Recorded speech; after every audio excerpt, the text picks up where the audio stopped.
복된 아침입니다. 우리 신앙 고백 드리겠습니다. 나는 전능하신 아버지 하나님, 천지의 창조주를 믿습니다.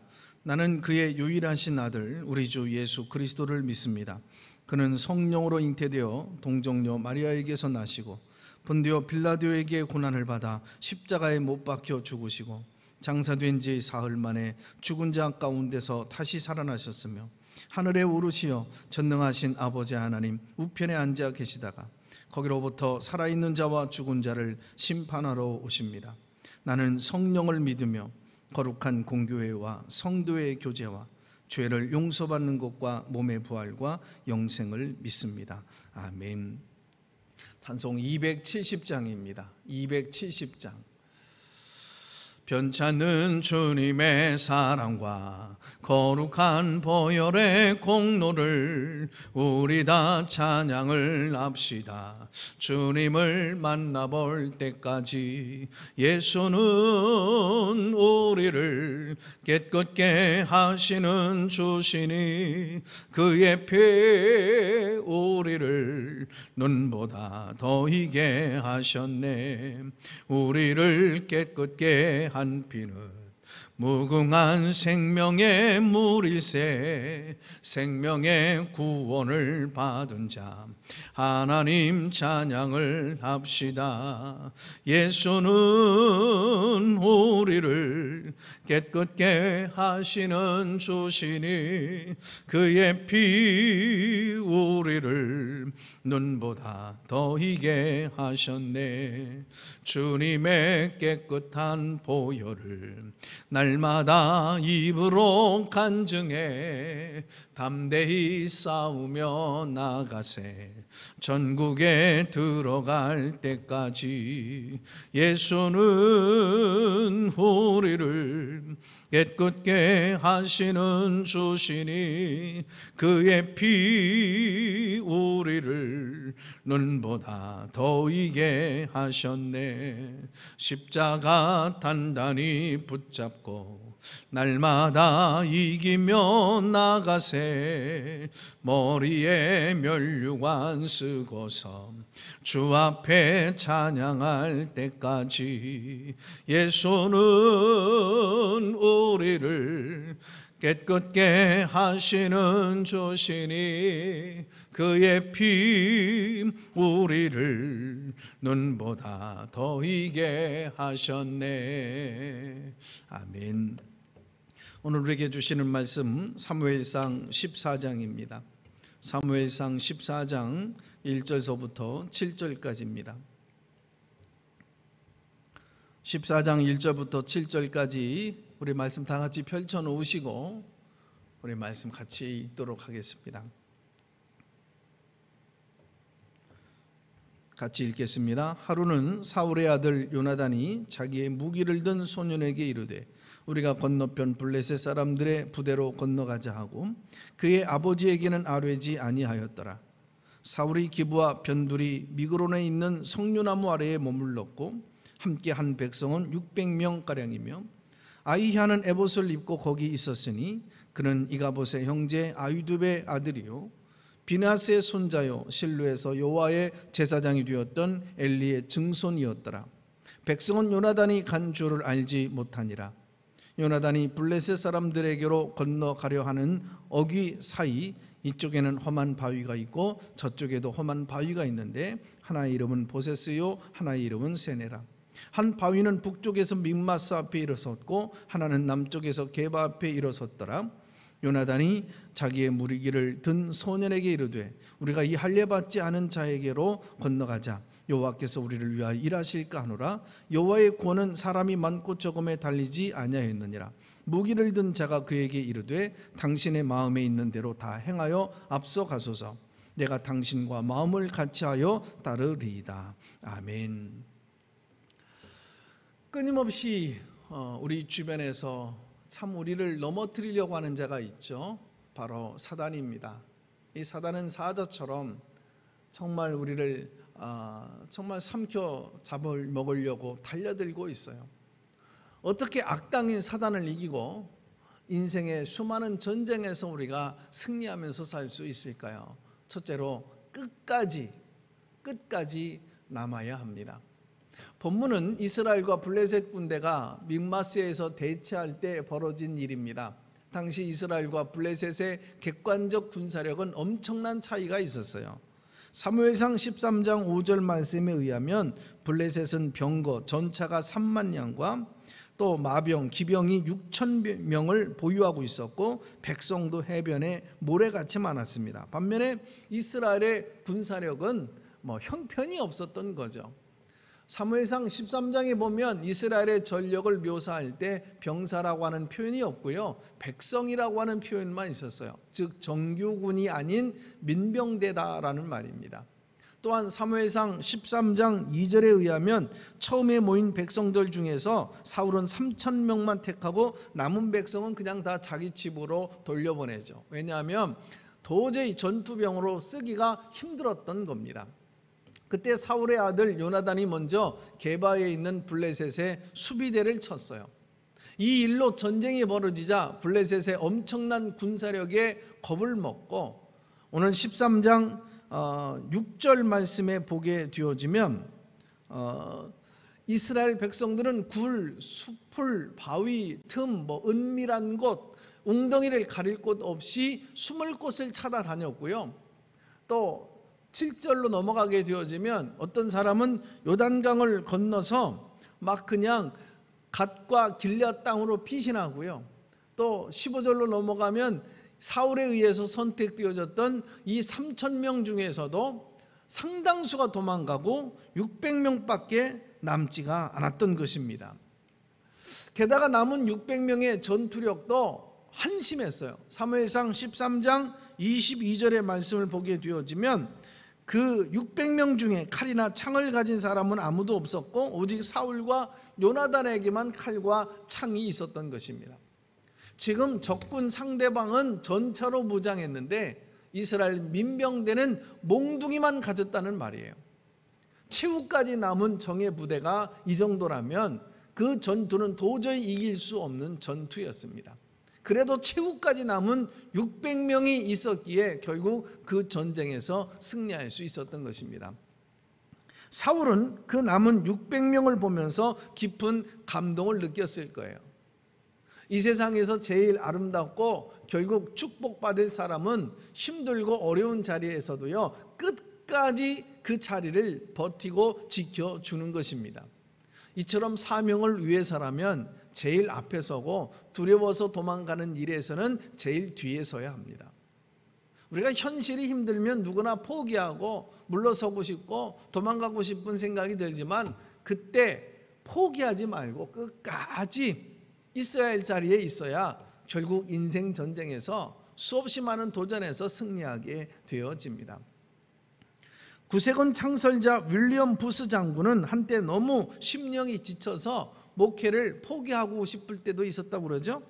그래서 아내에게 이런 편지를 썼대요. 여보, 목회를 포기하면 우리가 비서 일이나마 얻을 수 있지 않을까 모르겠어. 그러나 가망은 없어도 희망은 잃지 맙시다. 그때 윌리엄 부스 장군도 결국 포기하지 않았기 때문에 지금의 구세군이 될 수 있었던 거죠. 교회를 섬기다 보면 이러한 고갈들을 경험할 때가 있습니다. 사업을 하거나 자녀를 하거나 키울 때든지 하여튼 어떤 문제에 고갈을 경험할 때가 있어요. 그러므로 나는 그때 쉽게 포기하지 않겠다, 넘어지지 않겠다, 항상 마음의 대비를 해야 합니다. 이처럼 현실이 어렵고 가능성은 없어도 믿음과 희망을 잃지 않고 나가면 반드시 더 나은 순간은 찾아오게 될 것입니다. 두 번째로, 우리가 승리하는 인생의 비결은 앞서서 행동하는 것입니다. 우리 2절 말씀 우리 한번 같이 읽어볼까요? 시작. 사울이 기브와 변두리 미그론에 있는 석류나무 아래에 머물렀고 함께한 백성은 600명 가량이었더라. 이스라엘과 블레셋이 생사를 걸고 대치하는 급박한 상황에서 사울 왕은 기브와의 변경 미그론에 있는 석류나무 아래 남은 백성 600명과 함께 머물러 있었다는 거예요. 그는 최전방에서 싸우려고 하지 않고 후방의 석류나무 아래에 앉아서 그저 지켜만 보고 있었던 것입니다. 이러한 사울의 성향은 체질적이에요. 나중에 보면 다윗이 골리앗과 싸우겠다고 하자 사울은 다윗에게 너는 당하지 못한다 라고 말하죠. 그렇다면 자신이 한 나라의 군왕이고 나라를 책임져야 된다고 생각할 때는 자신이 나가서 싸워야 되는 거 아닙니까? 사무엘상 10장 23절에 보면은 사울은 보통 사람보다 머리 하나가 이상 컸어요. 그렇다면 골리앗과 신체적으로 맞설 수 있는 사람은 자신밖에 없잖아요. 그런데 그는 구경만 하고 나서지를 않았어요. 이처럼 구경만 하면 문제는 커지고 축복 체험도 없게 되어집니다. 우리가 인생의 전쟁에서 이기고 교회 생활을 행복하게 잘 하려면 구경꾼에서 참여자가 되어야 합니다. 한 영혼을 교회로 인도하고 한 가지 이상의 봉사에 참여하며 그렇게 헌신되어지기만 하면 교회로부터 얻는 이 축복 체험은 엄청나게 달라져요. 심은 대로 거둬요. 더 많이 얻으려면 더 많이 드려야 됩니다. 정신과 의사 칼 융은 이렇게 말을 했어요. 삶의 큰 문제를 극복하는 가장 좋은 길은 섬김이다. 섬김을 작정하고 실천할 때 아무리 힘든 문제도 사라진다. 섬김은 문제보다 더 중요하다라고 얘기했습니다. 이처럼 문제가 생기면 다른 사람들을 더 섬기겠다라고 작정하십시오. 문제에 집착하면 문제는 점점점 커지지만 그때 섬기는 일에 나서면 문제는 점점 작아집니다. 이러므로 이제 더욱 참여하고 헌신하는 행동에 나서야 됩니다. 영화 인크레더블이라고 하는 영화에 이런 장면이 나옵니다. 밥이 차를 주차하려고 그러는데 이웃에 사는 꼬마가 그를 지켜보고 있어요. 밥이 말하죠. 꼬마야, 뭘 기다리고 있니? 꼬마는 말합니다. 놀라운 일이 벌어질 것을 저는 기다려요. 이처럼 많은 사람들이 놀라운 일이 벌어질 것을 기다리면서 평생을 낭비합니다. 물론 하나님의 때를 우리가 기다려야 되죠. 그러나 아무 행동도 없이 무작정 기다리기만 하는 것은 하나님의 때를 기다리는 것이 아니라 믿음이 없는 것입니다. 기다림에는 두 종류가 있어요. 하나는 수동적인 기다림이고 또 하나는 앞서 행동하는 기다림이에요. 수동적 기다림은 석류나무에 앉아 무엇인가 놀라운 일들이 일어날 것이다, 잘 풀려지기를 기다리는 거예요.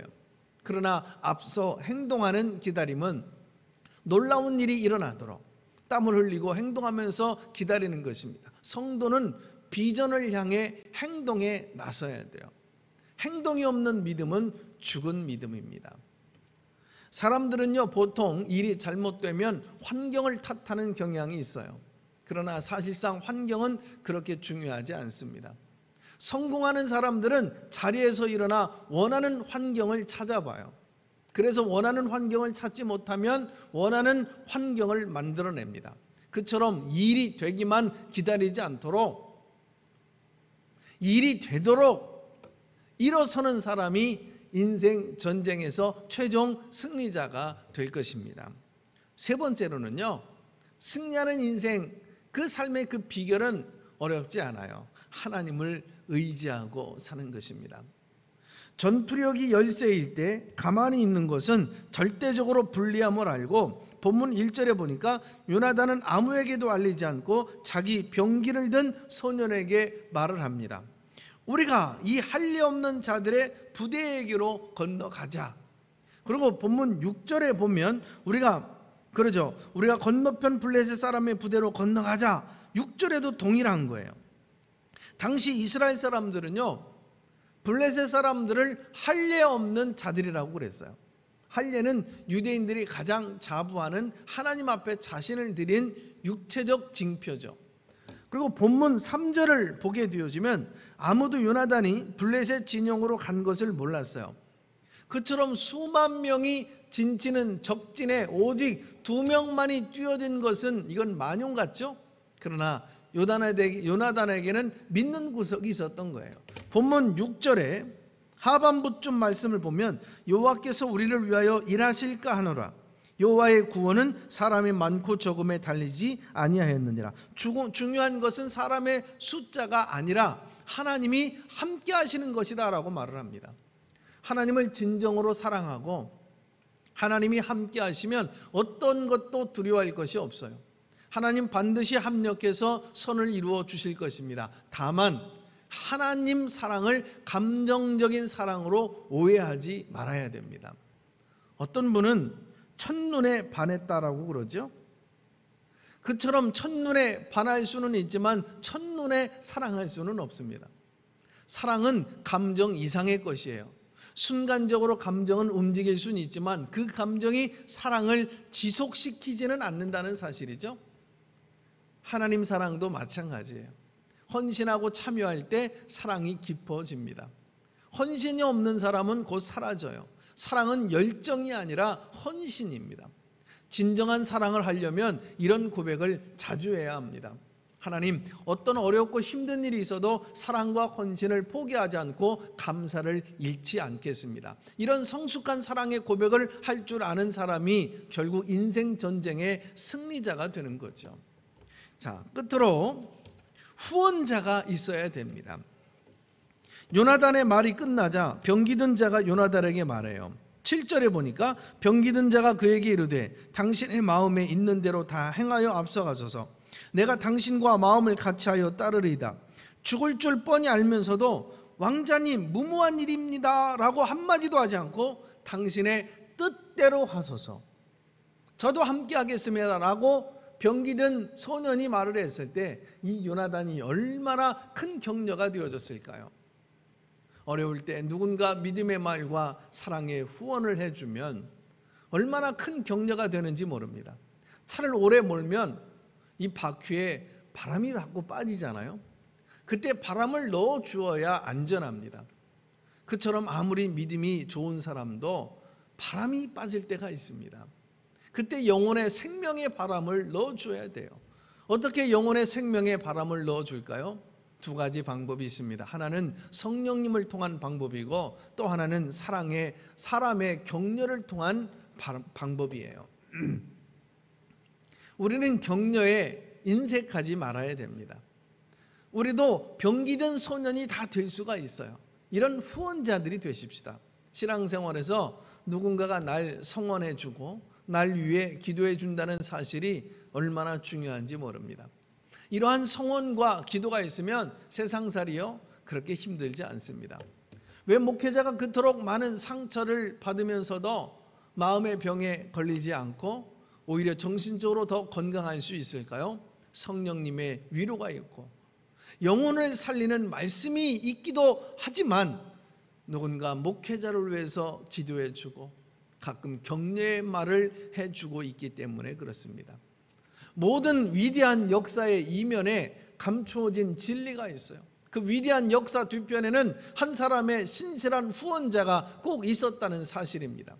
사실 바울이 유럽 선교를 성공적으로 이룬 데는 두아디라 성 출신의 자주장 장사로 자신의 부를 바울을 위해 썼던 루디아의 역할이 컸고요. 그 외에도 바나바, 실라, 디모데, 브리스길라와 아굴라와 같은 후원자들이 있었기 때문에 하나님의 큰 일을 감당할 수 있었어요. 조용한 격려와 후원은 영혼을 일으키고 세상을 바꾸는 힘이 있습니다.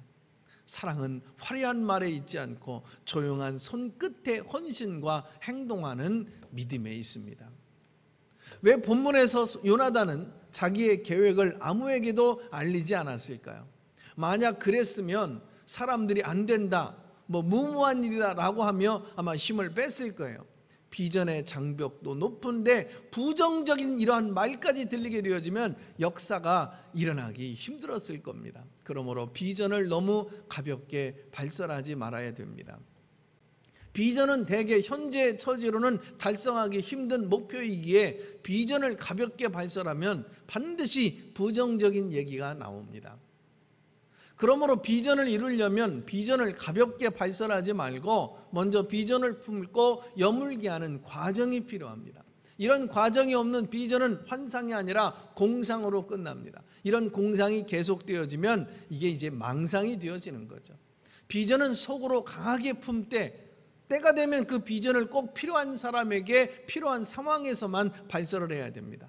비전을 이루는 두 가지 방식이 있죠. 하나는 공무원처럼 7급, 5급, 3급, 1급 이렇게 차관을 거쳐서 장관이 되는 방식이 있고, 또 하나는 평소에 내공을 닦아서 갑자기 장관으로 발탁되어지는 방식이 있습니다.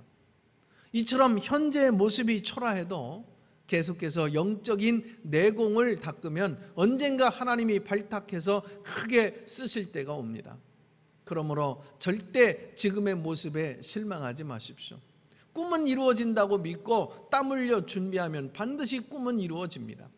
성공적인 작품 인생이 되기를 원하면 요나단이 되든지 아니면 병기 든 자가 되든지 둘 중에 하나는 꼭 뛰어야 합니다.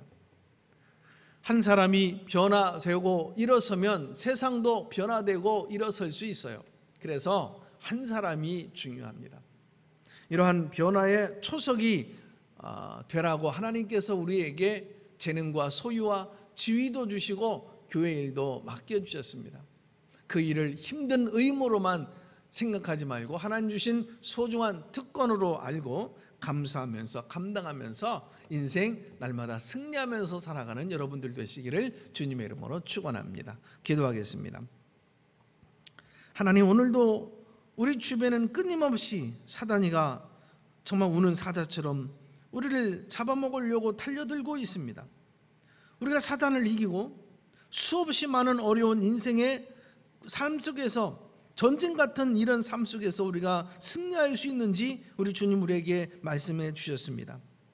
가정에서 자녀를 키우든 사업을 하든 교회를 섬기든 사회에서 어떤 무엇을 하든 우리가 힘이 들 때가 있고 내려놓고 싶을 때가 많고 포기하고 싶은 고갈을 경험할 때가 있습니다. 이때 넘어지지 않겠다 마음의 대비를 하면서 우리가 살게 하여 주옵소서. 이처럼 현실이 어렵고 가능성은 없어도 믿음과 희망을 잃지 않고 나가면 반드시 우리 인생에서 많은 전쟁과 같은 그런 삶의 도전에서 승리하게 되어질 줄로 믿습니다.